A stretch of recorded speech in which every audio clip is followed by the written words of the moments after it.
Hi everyone, I'm Rincey and this is Rincey Reads. Today I'm going to be talking about Middlemarch by George Eliot. Now I won't be talking about the entire book just yet. I'm just going to be talking about the first half of the book. I am currently reading this book throughout the month of August as a part of Middlemarch Madness, which is just the hashtag that I'm using for the read-along that I'm kind of hosting. And so I thought I would do sort of like a halfway point check-in to talk to you a little bit about my thoughts on the book so far. So first off, just in terms of like a general spoiler warning, if you haven't read Middlemarch, I probably won't be spoiling anything super major, especially since I'm not done with the book yet, but I will be talking about characters and certain things that happen in the plot up and through book 4, which was the halfway point. So I'm kind of surprised by how well this reading experience is going so far. Obviously the language is different than what I'm used to reading with most contemporary novels, but the language really isn't that bad. The worst part is just the fact that there are some pages that have blocks of text with no paragraph breaks, and I could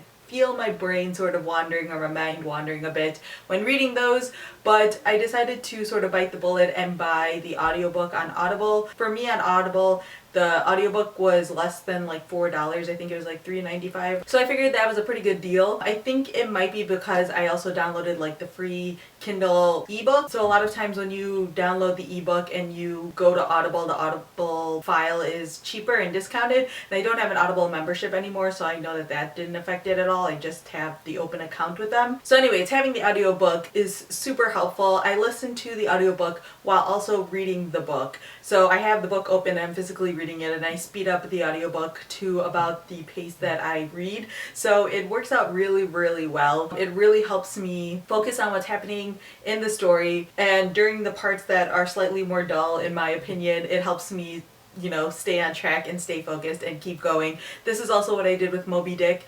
During the really long, boring sections that are like whale encyclopedia entries, I used the audiobook to sort of like push through those chapters and to get through it. So again, this is something that I've talked about before, but I think it's a really great way to sort of motivate yourself to read through books that might have language that you're not used to. Get the audiobook and listen to the audiobook while also reading the book at the same time. In terms of the actual plot itself, I'm finding that it's sort of a mixed bag because this story is about the entire town of Middlemarch. There's a whole lot of different characters happening here, and generally that isn't really my bag, but because the stories are so dense and this book is kind of on the longer side, you do get to go pretty in depth into most of these characters, so I feel like I'm not disliking it as much as I was expecting to, knowing that there was a big cast of characters. But again, it's still just not my favorite thing at all, so I find myself like favoring certain storylines more than others, which is, I feel like, to be expected at this point. I find the marriage between Dorothea and Mr. Kassenbaum to be intriguing, but also kind of boring whenever chapters are from his point of view.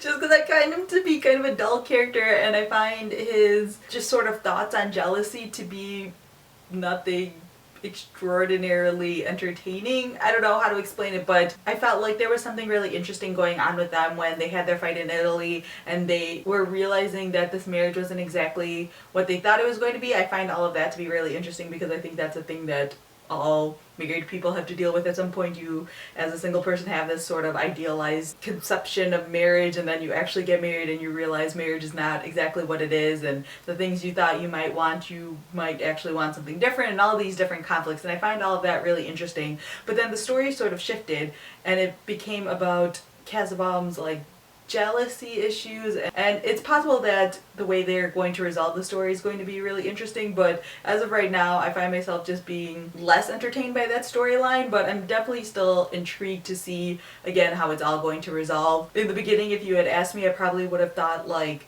Dorothea was going to end up divorcing Kassenbaum and marrying someone younger, but the way the story is progressing, part of me is starting to think now that she would never actually do that and that they might actually be able to reconcile, which I actually think would be kind of an interesting twist. To see a couple sort of reconcile their differences and be able to work it out is kind of nice. The other character I'm super intrigued by is Fred in this story. I'm kind of hoping that the best works out for him. It seems like that he was on the right path for a while and then it all just sort of fell apart, as it does for Fred. I'm hoping that he sort of ends up, you know, paying off all of his debts and ending up in a good place, whether or not he actually does end up marrying Mary?